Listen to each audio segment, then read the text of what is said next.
Hello, I'm Dr. David Anderson with the Veterinary Medical Center for Horses and Farm Animals here at the University of Tennessee. And we're visiting today with Dr. Karen McCormick. Dr. McCormick is a board-certified specialist in internal medicine. She's an expert in diseases of the horse, and especially in diseases and illnesses of foals. And what we're talking about a little bit today is foal immunity. You know, we've got a foal here that was born last night. And Dr. McCormick, what are some of the specific concerns that we have in that first day of life for a foal? Well, in the first day of life for the foal, the most important thing is that the foal nurses and gets colostrum from the mare. So what is colostrum? I've heard that a lot.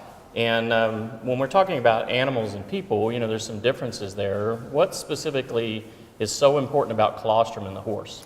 So colostrum contains all the antibodies that the foal needs to fight off disease during the first few months of life. And the difference between a foal and humans or dogs or cats or any other animal is that foals don't actually get any immunity when they're in the mare, through the placenta. So nothing comes through the umbilicus while they're in the uterus? No. Everything is outside after they're born? Correct. So they are born with absolutely no immunity to any diseases in the environment at all. Okay, so the role of colostrum is really critical to making sure that foal can ward off pathogens it might be exposed to after it's born. How do I make sure that the mare has decent colostrum for the foal? So there's lots of different ways we can look at the quality of the colostrum. One is just the color and the thickness. It should be yellow and sticky and very thick.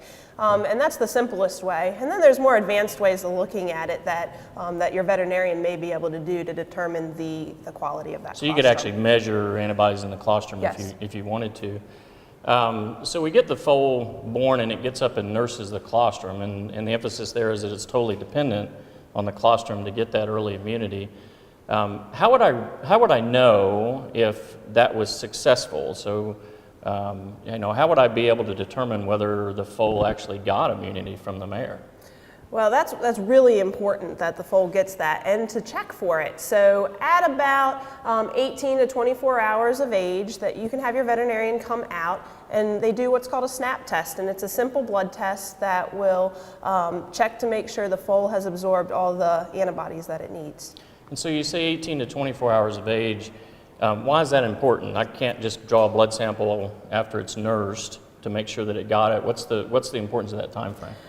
During that initial 24-hour period, the intestine of the foal is able to absorb those antibodies, and after 24 hours they can't absorb it anymore. So that's really important that they get it in that first 24 hours. And obviously it takes some time for that absorption to occur. So you can't do it right away. You have to have some time for it to be absorbed out of the intestine and get into the bloodstream. And so we talk about them not being able to absorb antibodies anymore, and I think a lot of people call that gut closure. Right. That occurs in that time frame. Is there anything that I might do as an owner that would negatively impact the absorption of colostrum? So if it was really cold outside and the foal was just born and I went out and gave it a milk feeding, because I wanted to help it, is that actually helping it or hurting it? It's really not helping it, because as soon as that foal starts to nurse, whether that's at 1 hour or 6 hours, as soon as they start to nurse, the gut starts to close. So if it's not the good stuff, the colostrum, then they're going to start having their gut close, and then if they get the colostrum later on, they're not going to be able to absorb those antibodies. And so I'm really worried about my mare. I'm concerned that she doesn't have good colostrum. Maybe it's a first-time mare, and so I think maybe her colostrum's not as good as it should be. Can I go down to the store and buy colostrum off the shelf and have it be just as good as I'd get from the mare?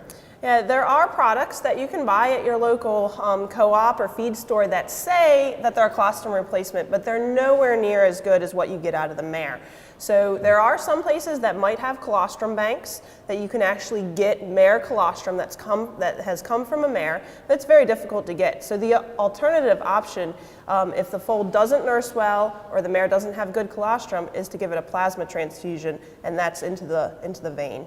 Okay, so that sounds serious and maybe a little expensive, plasma transfusion. So we want to make sure that we get colostrum in to avoid that. If the foal didn't get good colostrum and started to have problems, what would I see? How would I recognize that foal's not doing well? Within a few days, the foal is, because they're exposed to lots of bacteria in the environment, they're nosing around everywhere and eating things off the ground, they're going to ingest bacteria, and that bacteria is going to cause them to become sick. So they're not going to want to nurse, they're going to be a lot more lethargic, they might get swollen joints or might be lame. Okay. And the immunity that they get through the colostrum, is that something that lasts a few days, or how long does that protect the foal? It lasts several months. So it's very important for that early period in a foal's life for several months. And then once that starts to decrease, then we can start vaccinating the foal against the diseases as well. Okay. So it's really critical what happens in those first 24 or 18 hours after birth. We need to make sure that they get a good start, that they get excellent quality colostrum from the dam, and get a good head start on life. Correct. So thank you, Dr. McCormick, for talking to us about immunity in the newborn foal. Obviously, that's a very important issue. Here at the University of Tennessee, our main concern is to make sure that animals have the premium health care possible. And we're here to help you with your veterinarian, and so if you need assistance, let us know what you need. We'd love to see you in Knoxville sometime.